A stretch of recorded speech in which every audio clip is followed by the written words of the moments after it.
Good evening, everyone. I'm Anita Slade, and I'm a library assistant here at River Falls Public Library. I'm excited tonight to introduce our local author, Gary Porter. His new book is a biography titled Griff, My Life as Drake's Top Dog. Previous books include Duffy, The Tale of a Terrier, and Town Kid, Reflections of a Midwestern Boyhood. He grew up in Greenfield, Iowa, which is in Town Kid. And he got his bachelor's in accounting at Drake University. That's the Griff book. That's connected to that. He earned an MBA and a PhD degrees from the University of Colorado, and that's also where he met the human love of his life, Melissa.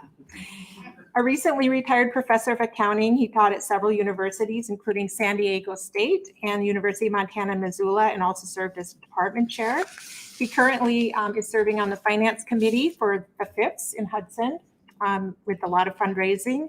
And also with Melissa, they are doing a lot of work with the Carpenter Nature Center fundraising. So welcome, Gary.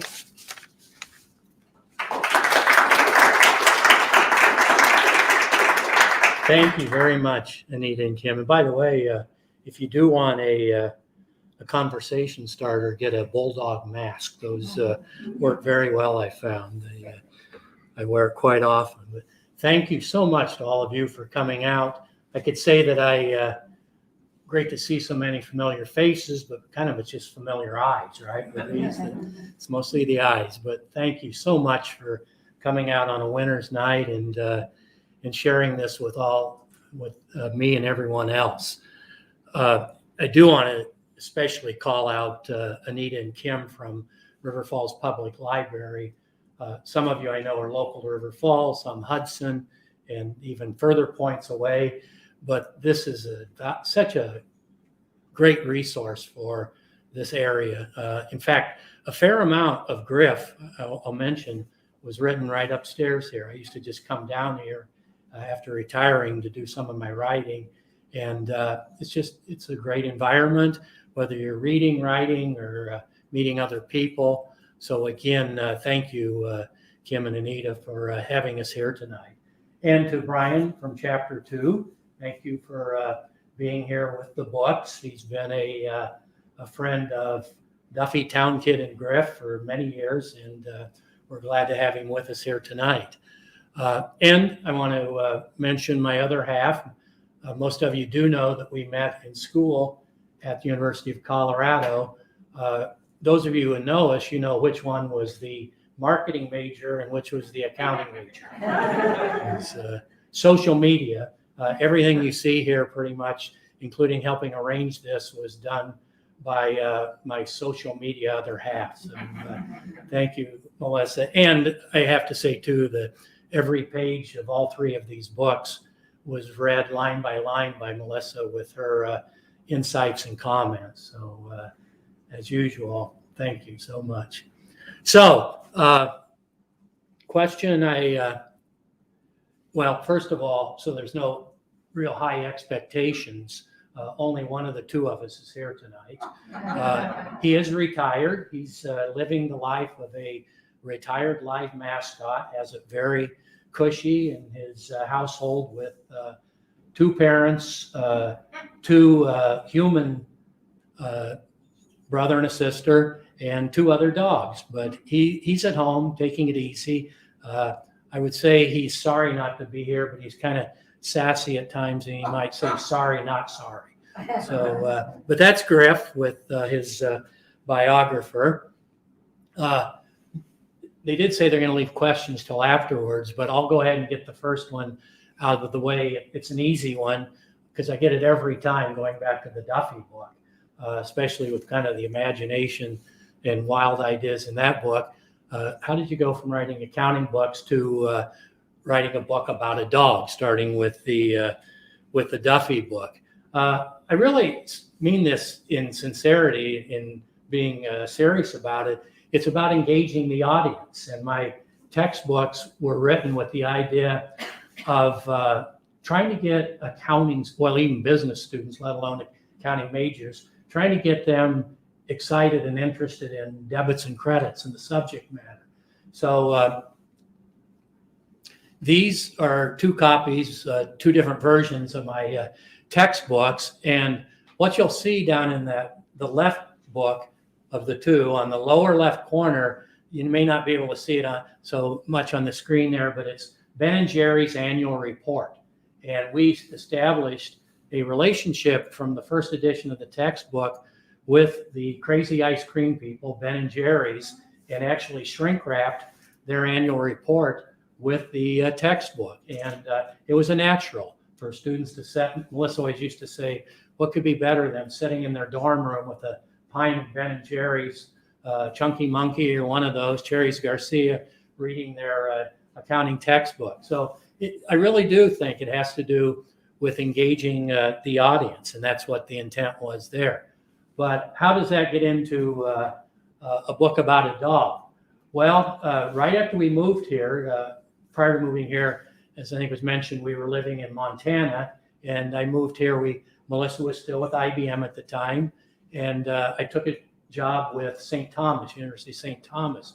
But right after we moved here, within just a few months, we lost Duffy, our rescue dog of 14 years.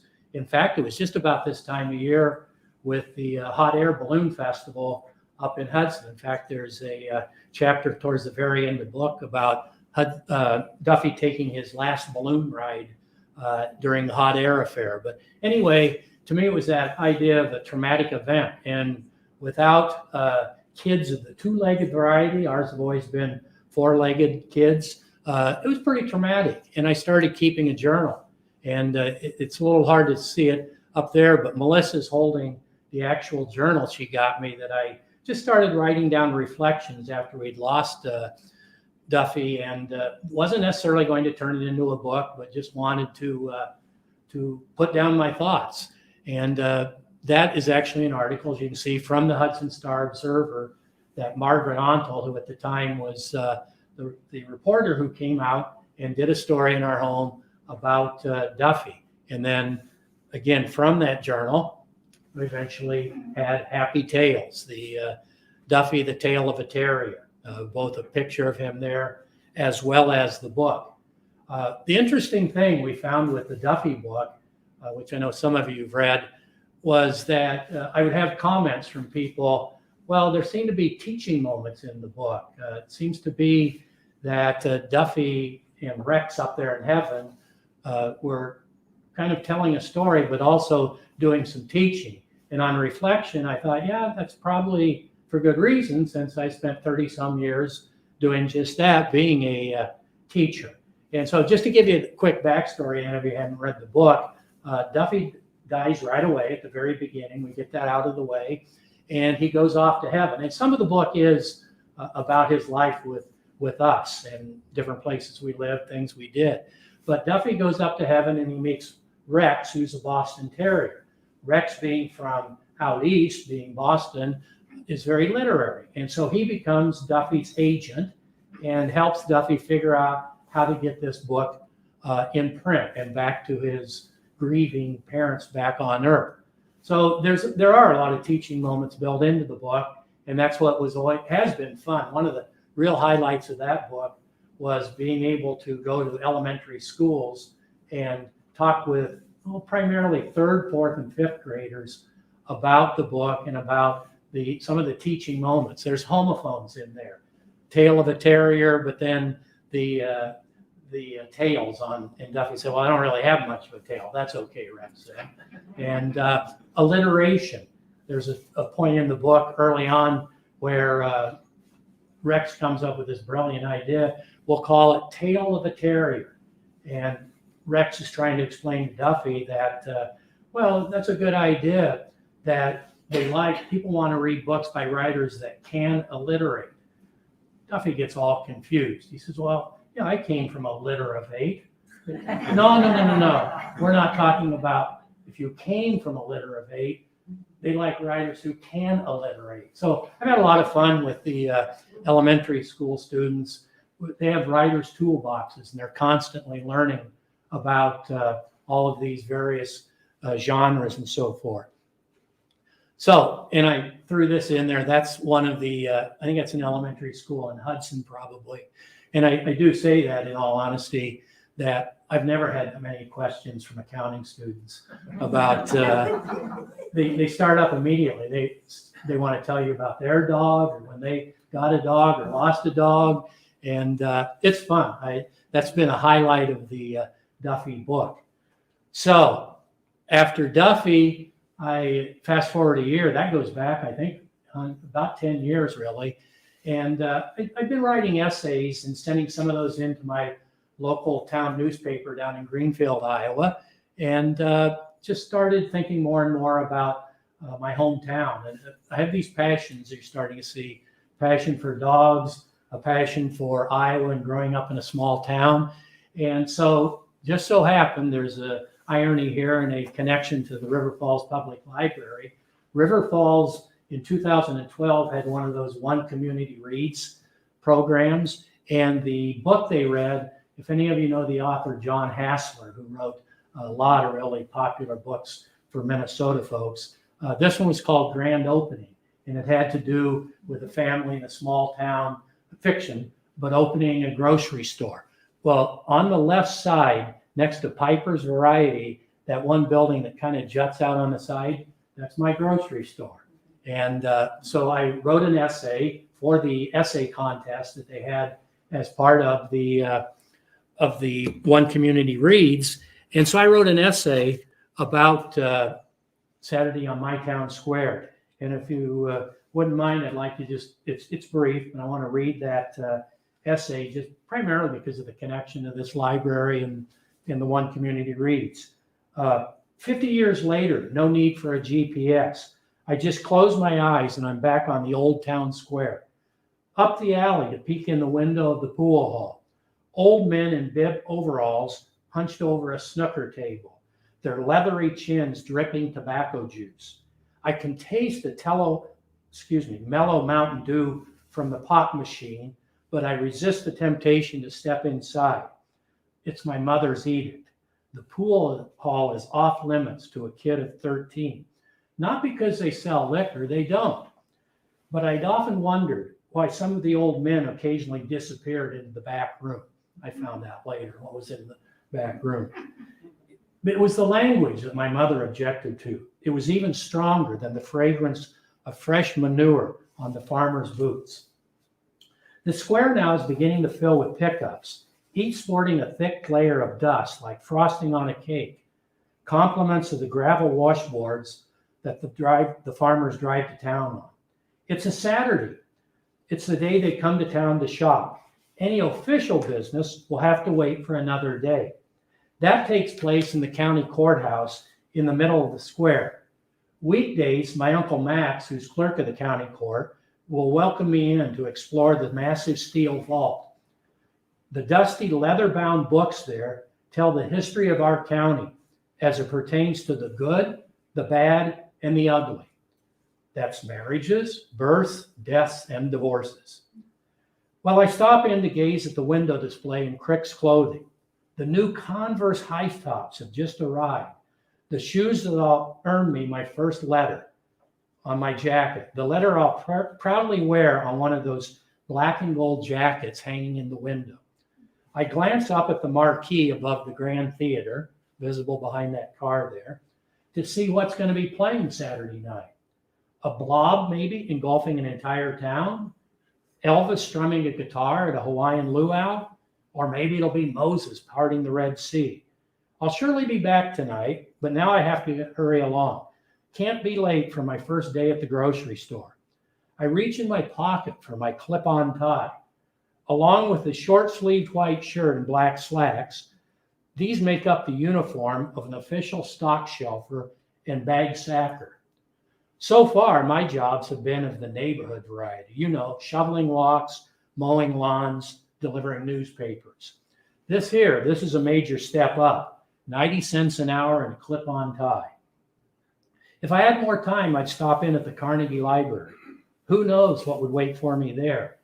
Maybe the howling of a wolf on the Yukon, riding along with Huck and Jim down the Mississippi, or maybe even helping to fight the Germans on the Rhine River. But for now, I just enough time to peek through the smoke-stained glass of the beer joint in the back of the grocery store. A townie gives me a smug look as he hustles out with a six-pack under his arm, lighting a Camel with his free hand. My senses come alive as I gaze inside. The blue neon of the jovial Hams Bear logo lit up over the bar. The cold, crisp taste, well, so I suspect, of a frothy draft from the land of sky blue waters. There's the warm, salted beer nuts in a jar on the counter. And as the screen door opens for another early morning disciple, the sweet melody of I Want to Hold Your Hand by the Beatles on the jukebox. So for now, I hustle into the grocery store, treated to the aroma of fresh fruit and apple fritters. I clip on my tie, put on an apron, and begin a Saturday on the town square. So that's how the Town Kid book got started, from that essay. I started sending essays more and more into my newspaper. It's actually the Adair County Free Press. And I just wanted to make the point here that for all my academic career, research meant crunching on numbers, right, as an accounting professor. But this is actually at the library down in my hometown, where they have this beautiful set of cases built that it has all of the free presses, the local weekly, going back into the 1800s. So I started finding pictures from the old newspapers and putting together more essays, and which eventually became this book about my childhood memories.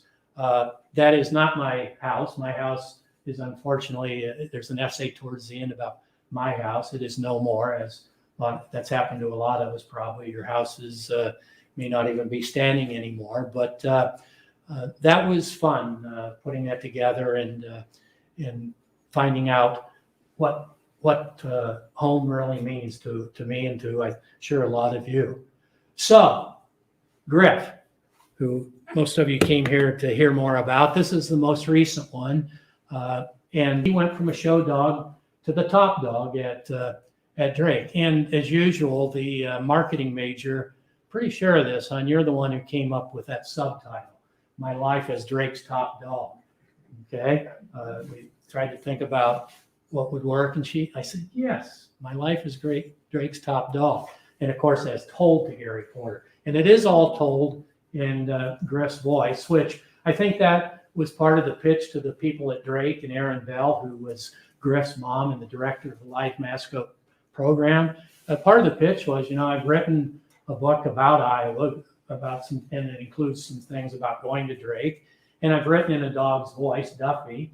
What about a book about the Drake mascot? And she was on board from the very beginning and very much a part of the process.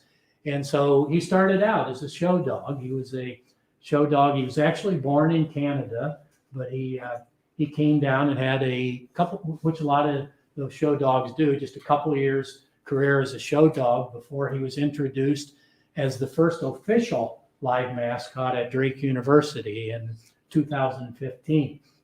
And so that's the star of the show, Griff. He does everything at Drake. And some of these are the things you would expect a school mascot to do. That is, he shows up at all the sporting events. And when I say all, I mean that they have a rowing team at Drake, and there's pictures of him out with the rowing team, with the volleyball teams.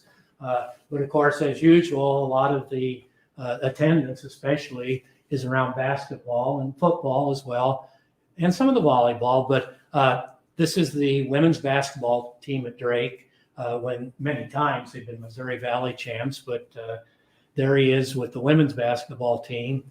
Here he is with another Missouri Valley champ. That is when the men's team a few years ago was champions of the conference. So he's always front and center, as you can see. He makes sure that he's right there in the middle. And so that's another picture with him at sporting events. How many of you can claim that you have a car named after you, or that maybe you have your name on your car? But there is a Griff Mobile. There's been more than one, I think, by now, turning them in when they are ready to be turned back in. But that's Griff peeking out of the front of his very own Griff mobile with his serious look on the back there. The Griff mobile, just as a side, was actually in our driveway once a couple, 3 years ago when Erin Bell and her dad actually came up to look for his replacement, who came from not too far from here. So there's a picture later on of Griff too. But yeah, we had the Griff mobile in our driveway. I don't know what the neighbors thought or wondered what was going on. But road trips. He does make road trips. Does anyone recognize that picture? That's from the Minneapolis Sculpture Garden with the big cherry sculpture. Again, it's kind of a fun connection there. One of the road trips he took was when the men's team came up here to play the U at the barn. And prior to that, the Bells, before they had dogs, had lived up here in the Twin Cities, even though they're from Des Moines. And so they brought him up for that game and then decided to show him around where mom and dad had hung out over the years. So there's a chapter entitled Road Trip, and there's pictures of him there's a couple that he came up here. He also came up for one a couple years later. It was when they were just opening US Bank Stadium and Drake was playing. You remember when they wanted to try out the new US Bank Stadium because they're having the Final Four that spring. And so they had just a 2-day with 4 teams played, and one of them was Drake. And so he came back actually a second time to US Bank Stadium. But yeah, he does make road trips. But I want to talk also about beyond sporting events and what most people think about a live mascot. He is a certified therapy dog with the Animal Rescue League of Iowa. It's a program called TheraPets. And when I say he does these things, now Griff too is very much picking up the mantle, and they go to nursing homes, to elementary schools, and just everything for the Des Moines community in the greater Des Moines area. But that is actually a picture of Griff with Gracie, and Gracie is the therapy dog for the Boys and Girls Clubs of Central Iowa. And they've become, as you can see, fast friends. And so, but he said he does a lot of things with therapy work around the area. He also ran for president. I mean, how many dogs can say they've done that? If you're wondering what the connection might have been, some of you, if you know much about Iowa politics, can understand why. The first of the nation caucuses, the Iowa caucuses, he ran twice. I mean, he talks a little bit later about his disappointment, but Griffalo ran twice in 2015 leading up to the 2016 elections, and then again in 2019.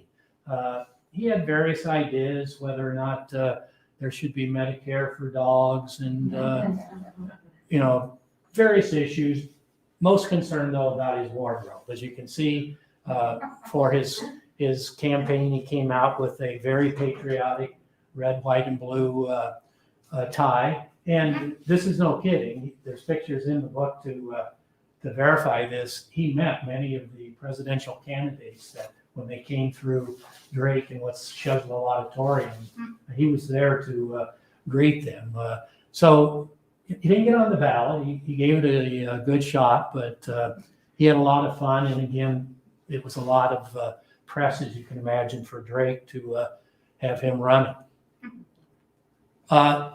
They call him the closer too around campus. I don't know if you can see it close enough if you come up later and look at. He has his own business cards, and right underneath Griff, Drake University Live Mascot. This is kind of the way he thinks about things. It says, "I'm kind of a big deal." And that is on his business card, which he's handing out there. Yeah, he's a self-assured guy, kind of a big deal. And this is going back to being serious. Melissa and I have talked to so many parents, and even students will come up and say, once I met Griff, I decided to come to Drake. They just fell in love with the guy, And he has what's called Fridays at Griff, and it's a program where high school seniors come in on Fridays and come into Cole Hall, and that's where they start their tours. But Griff is there on Fridays and meets up with them and helps convince them that they should come to Drake. So that's his business cards. Another thing he does is twice a year he stands outside the Knapp Center and greets the grads, and he's become very popular for obviously not just the students but their parents. The parents very much appreciate Griff being there. And so I thought one of the things I would read, what I would like to read from Griff, is not the entire chapter, but there is a chapter in here that is entitled Cap and Gown. And it talks about his message to the students. And it's got some pictures of him, which I want to call attention to a few of those maybe as we go along. So he had messages to the students about how they should carry themselves. He didn't get invited. He hasn't, I don't think, ever been invited to be the commencement speaker. So this is his way of kind of, giving the important speech. So it's okay to slip your hashtag Griffachino. Just don't go overboard. And don't try to impress anyone when you order. You don't need an extra skinny. You don't need double this, triple that. If you want extra foam, that's okay. Just to make sure you check yourself in the mirror afterwards in case things get a little bit unwieldy. I know from experience that whipped cream can have a serious trajectory. Always carry yourself with a little swagger. After all, you've earned it. Stand up straight, chest out, eyes straight ahead. Bulldogs saunter when they walk. We have swagger. That may not be your thing, but still greet the world with a look of confidence. My friends, that doesn't mean you shouldn't remain humble, but a little swagger is fine. Just don't overdo it. And if any of you have ever been down to Drake, you may recognize, well, that's the press box in the background in the stadium. That's the blue oval, where there's at least one person in the audience here who knows that blue oval very well. So that's where he's showing what it means to carry yourself with a little swagger. And then remember that beauty is in the eye of the beholder. You think it's easy being a bulldog? We've been called sour mugs. We've been criticized for our underbite. French poodles? No, we're not. But guess what? Every year, 40 of the finest of my breed compete for the title of most beautiful bulldog. All of us are beautiful our own way. Never forget that. It's what's on the inside that counts. So just to stop here for a second about the most beautiful bulldog contest. That's been a question when we were writing the book, and all along was Griff the most beautiful bulldog? So there's a chapter, and there's a reason that is capitalized. No, he was not. He was not the most beautiful bulldog. He's the official live mascot. He's pictured here. That's actually from 2 or 3 years ago. That's Bo. You can think about why he got his name. Okay. He was the official most beautiful bulldog, which you get a crown with. It's always held, the contest is held around the time, actually the week leading into the Drake Relays. It's when the Beautiful Bulldog contest is held. So that's Griff. That's one of his duties, of course, is to be there and greet all of his compatriots and help put them at ease and as they compete for most beautiful bulldog. So that's him with one of the winners. Give back to his commencement address. You didn't do this alone. Give thanks to those who helped you along the way. I wouldn't be standing here today if it weren't for all of those who came before me. One way I give it forward is for the annual Griff Gives Back Pet Food Drive. And that is done for the Pet Project Midwest. Through the years, over 16 tons of pet food has been donated to help keep owners and their pets together, primarily in the central Iowa area. Find your passion and go for it. Food happens to be my passion. That was the reason that says 8 Tons of Love. That's a chapter in the book.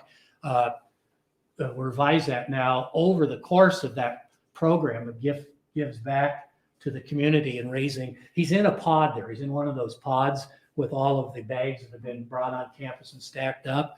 By now, it's double that. I think it's over 16 tons of dog food have been donated to help people hang on to their pets. Take a deep breath every so often, graduates. In fact, take a few deep breaths. Try my signature move, the hashtag downward Griff. I guarantee it works wonders. Life's hard enough, so don't make it any harder. Chill out. And remember, there's nothing wrong with an occasional nap.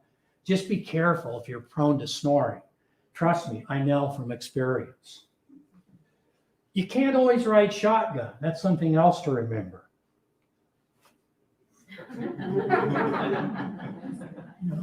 He got over it. Say what? It's a figure of speech, my friends. Weren't you paying any attention in freshman comp? Sure, I always want to be in the front seat of the Griff Mobile. Who wouldn't? You don't always get your way, though. I learned early on that sitting in the back seat was better than sitting at home. You wouldn't be able to tell it from that. Life is full of compromises. There will be setbacks in life, and I'll explain this in a minute. It is how you deal with them that defines your character. Do you think it was easy when I failed to even make the ballot in the 2016 presidential election? I was heartbroken. But you know what I did? I pulled myself together and prepared for the next opportunity. It came my way when I was Drake's honorary president for a day and got to sit in President Martin's big chair. Be patient. Your time will come. So there he is, sitting in President Martin's big chair. You know, he had to kind of focus, so he had to kind of chill out a little bit and get ready for his big day. It was a funding thing that Drake did to raise some money for the program, and so there was a challenge put out that if a certain amount of money was raised, that President Martin would make him president for a day, and he was true to his word. They've been tight from the beginning. President Martin came the same year as Griff in 2015 to campus. So they've been tight buddies ever since. So that's some things about Drake. And I want to show you this one just because there is Griff's successor. And we took this picture the day there was a changing of the harness, a ceremony for Griff to pass on his harness to Griff too. And so you'll see the difference in them. Griff has that brown patch in the left side of his ear and eye there. And that's Melissa and I in front of Old Main when they had the changing of the harness ceremony. And just as an aside too, Griff lives in the same house, as I said, with Griff. And how do you deal with that at home? Here, Griff, come here, Griff. Well, now there's 2 Griffs in the house. So Griff, too, at home goes by George. And we found out George is named for George Carpenter, who was actually the founder of Drake. So that's where he got his name. So that's all about the dogs and the hometown and all. I thought maybe a way to wind this up and take some questions is to just relate that to me, whether it's reading or writing, it's all about having a passion. And besides passion for dogs and in my hometown in the state of Iowa, another passion is kind of running in history. And I don't know if any of you recognize, I know one person here does, that's Billy Mills winning the gold medal in the 1964 Olympics, the only American ever to win a gold medal. He was a Native American from Pine Ridge, South Dakota, and he went on to the University of Kansas. And again, to this day, has that sole gold medal for the 10K among Americans. I wrote a magazine article. That's where the passion comes in for Run Minnesota magazine about Billy Mills. And in fact, he was to go back to Tokyo where he'd won the gold medal, but because of the pandemic, that didn't happen. And the other, and I'm just going to mention here because it was another article I wrote for the same magazine, is a article I wrote about the journey of a lifetime. And good buddies of mine, Dave Percival and Roy Plana, are very close running friends. And they went back to basically commemorate Roy's father, who had been in the Bataan Death March in World War II. He survived and was in the camps for 3 years after that. And Roy and Dave, there's a picture there that they're holding up banners commemorating Roy's father, who was a Filipino in the army. And so they went back and ran a ultra marathon that recreated the Bataan Death March course as a way to commemorate Roy's father. And Dave was one of the two that was there. So that's again a way of just talking about kind of using your passion and finding ways to get involved in what you enjoy doing. So with that, I'm going to wind up, and I'd be glad to take any questions. Anita may have some. If there's any from the audience, we can do that. Should we start? Or Anita, do you want to have some first? Does anybody have any questions? We did have one online comment after your essay. Mm-hmm. You got a big heart emoji. Well, that's always good. Yeah. I read through these books preparing for this, and I wanted to say your sense of humor shines in your writing, and I'm sure Melissa has a big editing help in that too, maybe. I don't know. But all accountants have senses of humor. I didn't know that was anything new. Yeah, I also enjoyed in Griff, you talk about a lot of the Missouri Valley and Big Ten mascots, the human mascots that are costumed, and I enjoyed that part too. So, lots of other questions. Did you want to talk about your horse Sparky a little bit? Oh, I could mention Sparky. He's been, I was thinking back to Anita about any other animals that I've written about. And yeah, in the Town Kid book, there's a chapter about, I think it was Sparky Never Lost a Spark. And he was the pony that I grew up learning to ride on. My mother was a horsewoman, and she taught me to ride and taught me to stand up straight in the saddle. And Sparky was the pony that we showed around the state of Iowa. He drank Pepsi back when Pepsi came in a bottle. He put the bottle up to his mouth and he drank Pepsi out of the bottle. And he was a character as a horse. He definitely, just like all dogs, he had a very distinct personality. You mentioned too the live mascots, and there's a fun chapter in the book, probably one of the most fun to write, that was about the fraternity of college mascots. And I had some fun with talking about schools that really can't have a live mascot. It's a little hard to have a badger out on the basketball court, or a gopher for that matter. But there are, and Griff likes to brag that he's the only live mascot in Iowa among the Division I schools that is live. The others are costume varieties. And by the way, Griff does have a buddy at Drake, Spike, who is the costume mascot at Drake, the one that we've had for a long, long time. Okay, I'll just keep going until. Sure. Have you ever wanted to write something that isn't animal related? Yeah, I mean, I usually get the question about next projects or something you might be working on. I'm still enthralled with dogs and writing in a dog's voice. I've worked some, actually.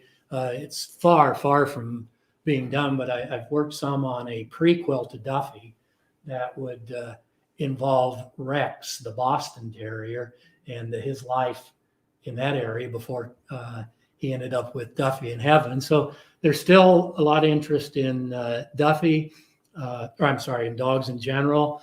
I've thought more and more and continue to write some things about small towns and what it's like in a small town, maybe partly what it's like now compared to the 50s and 60s when I was growing up. So I've got some ideas about writing about small towns and running. I've got ideas about somehow combining other interests I have with running. Melissa and myself, we've been running 40, 50 years, and there's a lot of stories there. And so I thought about things I wanted to write about there. Don't be bashful. Do you have a set schedule, or do you No. write when the creativity flows? Yeah, you hear sometimes authors talk about, I get up at this time and I go there and I immediately write starting at 6 o'clock and so forth. I do find that I write best in the mornings and usually after I've had coffee. But as far as I don't have a routine other than going back to, I have to give credit to the library here. I tend to do well when I can go somewhere and focus. And so I don't know if any of you have ever used them upstairs here, but right above us, there's 3 pretty I don't want to say carrels even, there are doors on them, private rooms, study rooms that you can go in. And that's where I went. I went in there and closed the door. And so I don't have a daily routine as much as just the need to kind of stay focused and so forth. What's the most difficult thing about writing from a dog's perspective? Honestly, I don't find it that hard. I don't know, difficulties. I was saying to someone before we started that with the Griff book, what made it relatively easy were the Instagram posts. And Aaron Bell has hundreds and hundreds of those from when he started at Drake. And so those gave me Griff's voice. I mean, when you read those Instagram posts, not only did I use those in the book, and we, with Melissa and Aaron, picked out 67, I think, photos in there.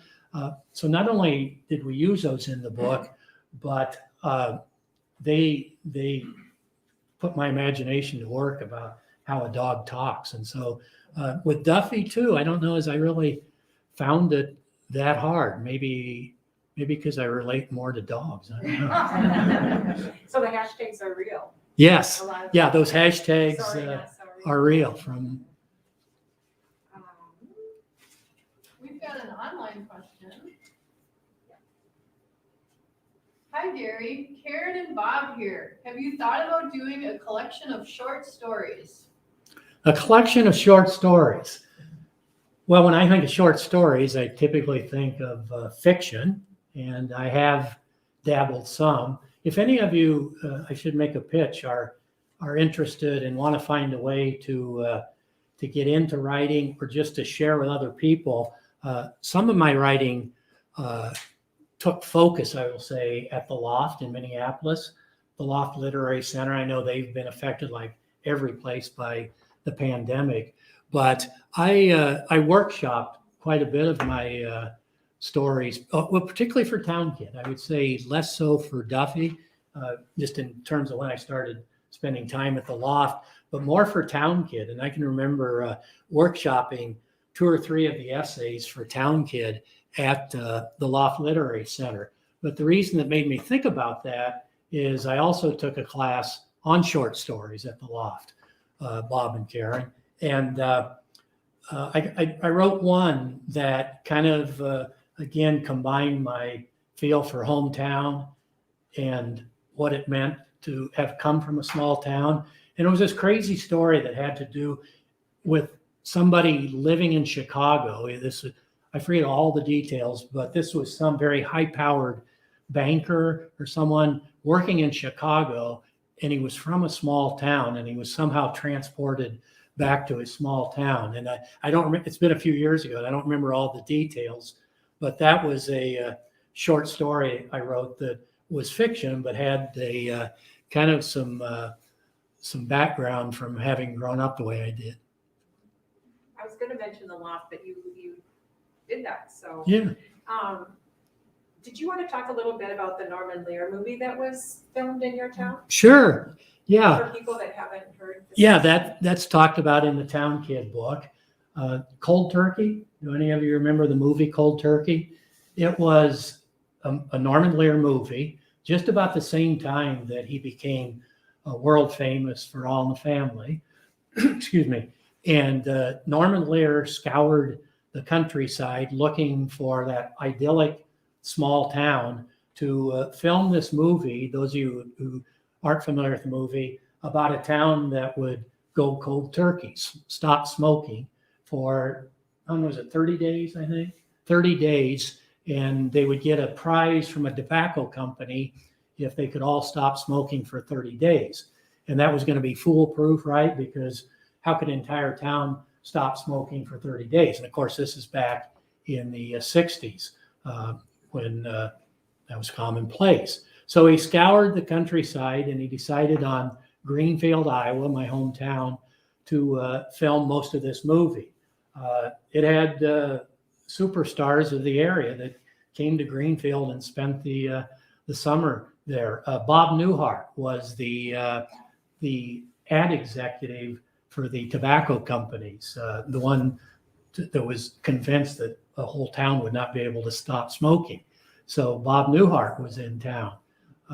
There's a funny connection there. When we lived in the Chicago area, I taught at Loyola University. In fact, that was my longest stretch teaching, 16 years at Loyola. Well, guess where Bob Newhart went to school? Loyola. And, see, sense of humor, guess what his major was? Accounting. He was an accounting major. And apparently he developed, some of you remember that telephone routine when he was talking and you wouldn't hear who was on the other end, just him talking. That was because he was bored as an accountant, and he started, that was his springboard. So I don't hold up any hopes that I'll go up into comedy.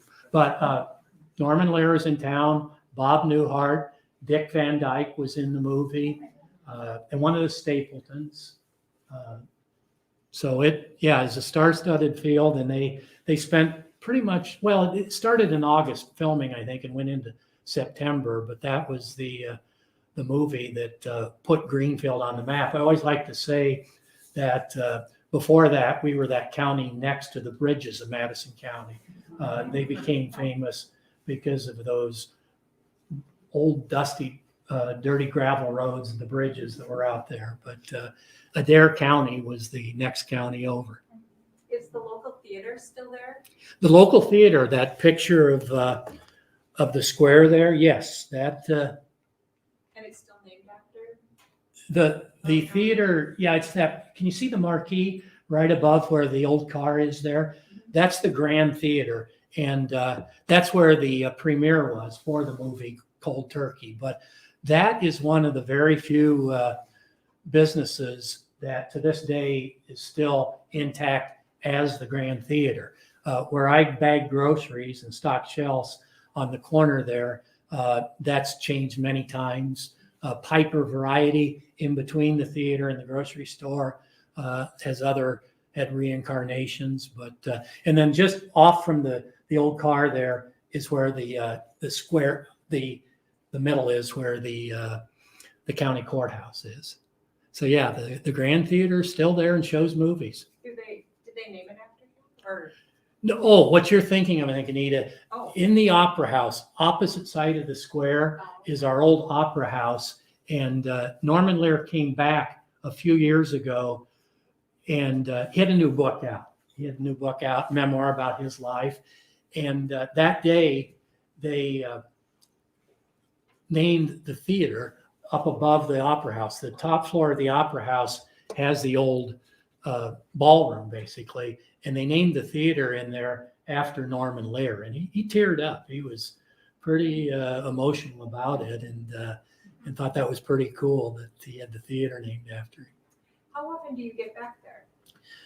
You know, with the pandemic, it's not like everyone not traveling as much, so not as much as we used to. Probably, when Town Kid was being written, we were back multiple times for 2 or 3 years there. a lot to do the research on the book and to talk with people and gather old photos.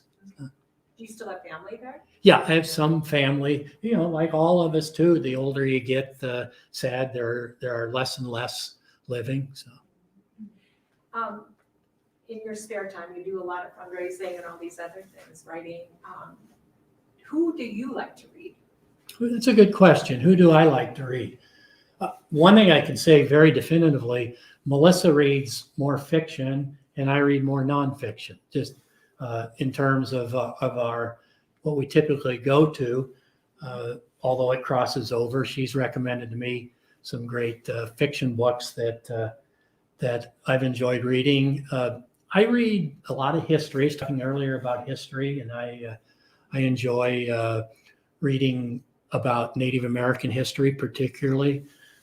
And I just always, whatever I'm reading, pick up tips from others. The writers will always say, invariably, read. You'll learn so much by reading others and what they have to say. I enjoy any books about small town life. And going back to John Hassler, which again, his was fiction. All of those books he wrote. He had one, at least one, if not more than one, that was about a dean. I think it was called Dean's List, and he taught himself. He was a professor himself, so I recall reading his book, and I learned a lot from that, as well as the grand opening about the small town. I think my last question, unless anybody else has any questions. Who would you like to meet in person that you haven't? Who would I like to meet in person? Oh, yeah, she knows who my favorite writers. Wallace Stegner. Actually, there's a very, very thin connection to Iowa. He was born in Iowa, Wallace Stegner, but they moved very quickly out west, and most of his time was spent in the West. He became, I think he was the first director of the creative writing program at Stanford University, but he spent a lot of time in Montana, where we spent a lot of time and still is very near and dear to our hearts.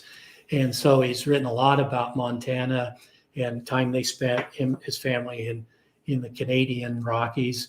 But he's an author along with Ivan Doig. Ivan Doig is another author that's had an influence on me. He's a Montanan, both since deceased, by the way. Wallace Stegner quite a few years ago, and Ivan Doig also passed. But Ivan Doig wrote a book that I would highly recommend to anyone. I don't care what your interests are. I could say because you're interested in the West. Just a beautiful writer, Doig, Ivan Doig, wrote a book, a memoir, This House of Sky. And it's his memoir about growing up in Montana. And he lost his mother very, very early on. They were sheep herders. And his mother died very early on, and he was raised by his, father and his maternal grandmother. And it's a beautiful story. And then he went on to write a fictional trilogy about life in the West in Montana. But either one of those have been influences on my writing, Wallace Stegner and Ivan Doig.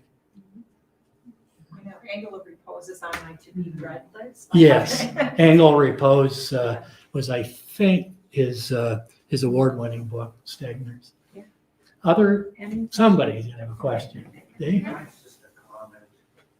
As a lifelong voracious reader and a teacher, retired teacher, and another person of passion, the one thing that I really appreciate about reading your books, now, duly noted, I haven't read your accounting books. That's next on everyone's list. Ryan, did you bring some tonight? Do you have any? Sold out. Right. What I like best about reading your books is, the dog perspective, the town kid. I can read that book to my 93-year-old grandmother, and I can read it to my neighbor's 3 and 4 and 5-year-olds, and it can have my adolescent students read them, and it's cross-generational. And I don't think there's a lot of authors currently that write to that grand of a perspective anymore.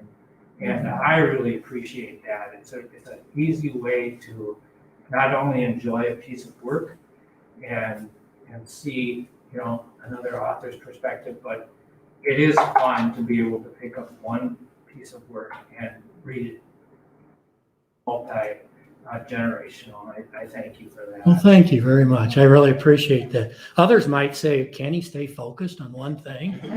Talk about dogs and hometown. I appreciate that. And that is very true. Melissa always says when we had the Duffy book first out, well, it really wasn't written for children. And it wasn't specifically. It was written for dog lovers.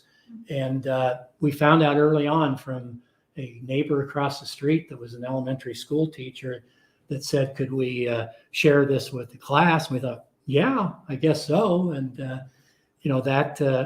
that was kind of the first insight that it would seem to have an appeal to, as Melissa always says, dog lovers of all ages. But thank you very much.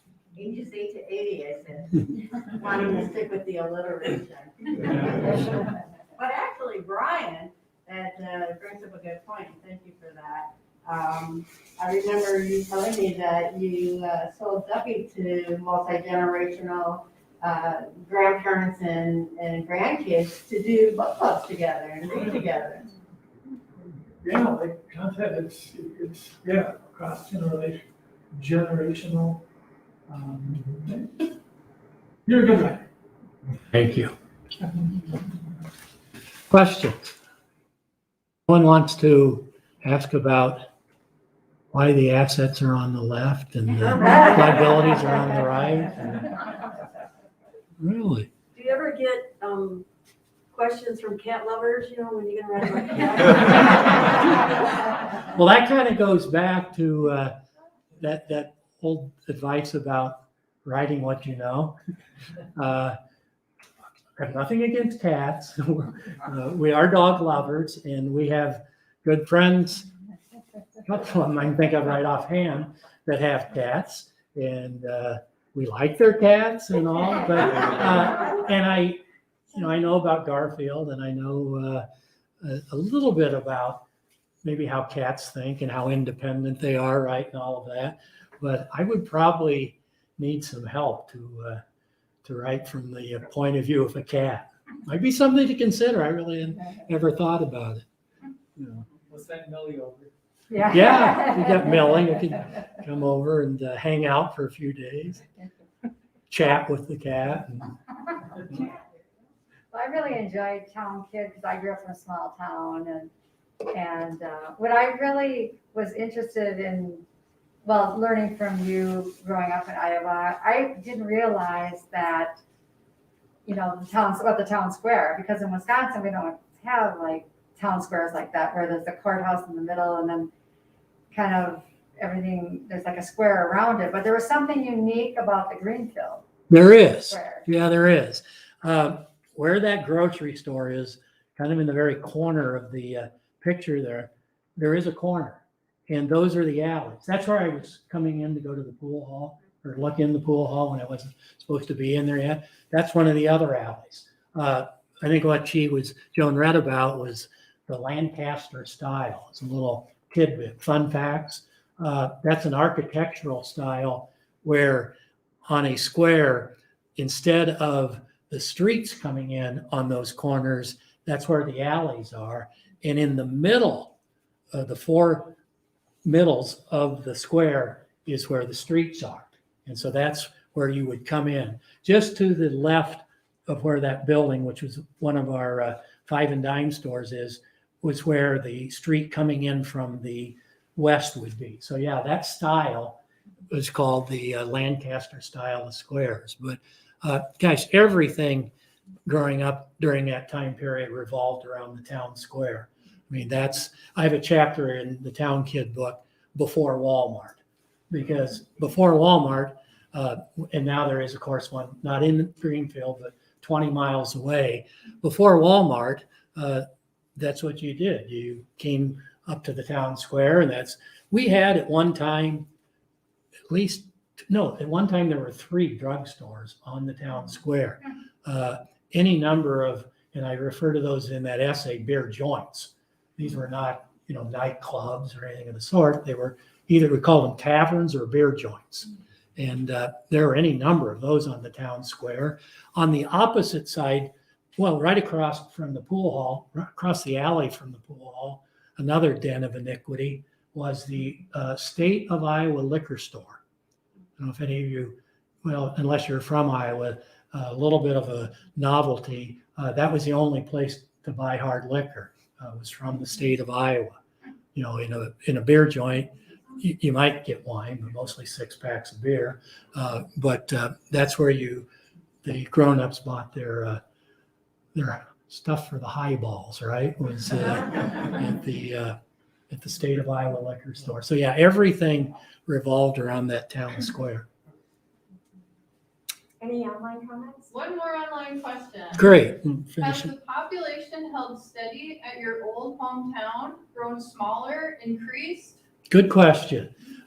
It's surprisingly held very steadily.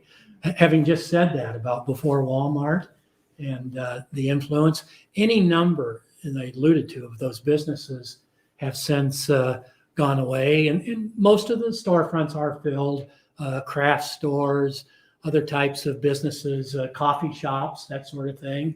And what I think, Melissa and I've talked about this a lot, what's really helped is the old Opera House. They now put on plays, and my 50th class reunion was at the old Opera House.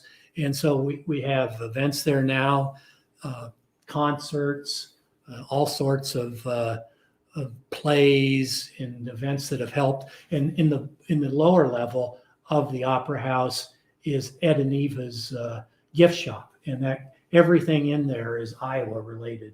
And of course, they have copies of the Town Kid book in there.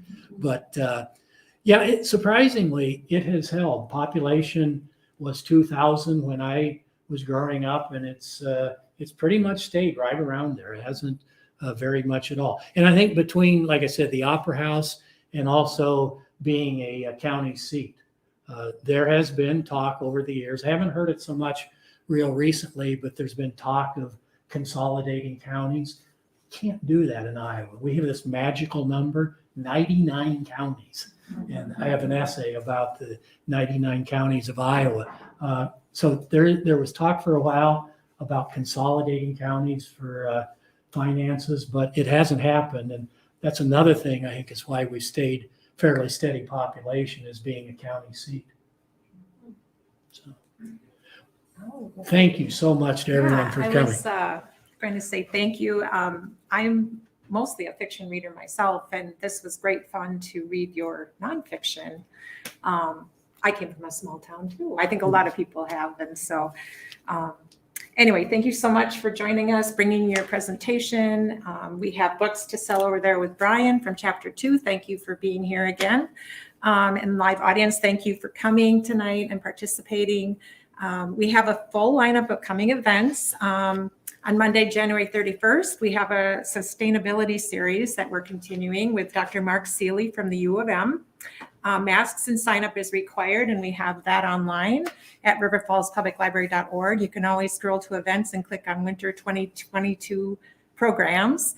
And then on Thursday, February 10th, I will be talking virtually with romance and women's fiction author Kristen Higgins, and we have books available upstairs. She's written about 20 books, and she has a lot of humor in her books as well. And in May, I will be hosting another mystery author, Victoria Houston, who has written a lot of Northern Wisconsin Loon Lake fishing mysteries. So looking forward to that. So anyway, thank you so much for viewing online and coming in tonight. Have a great rest of your evening.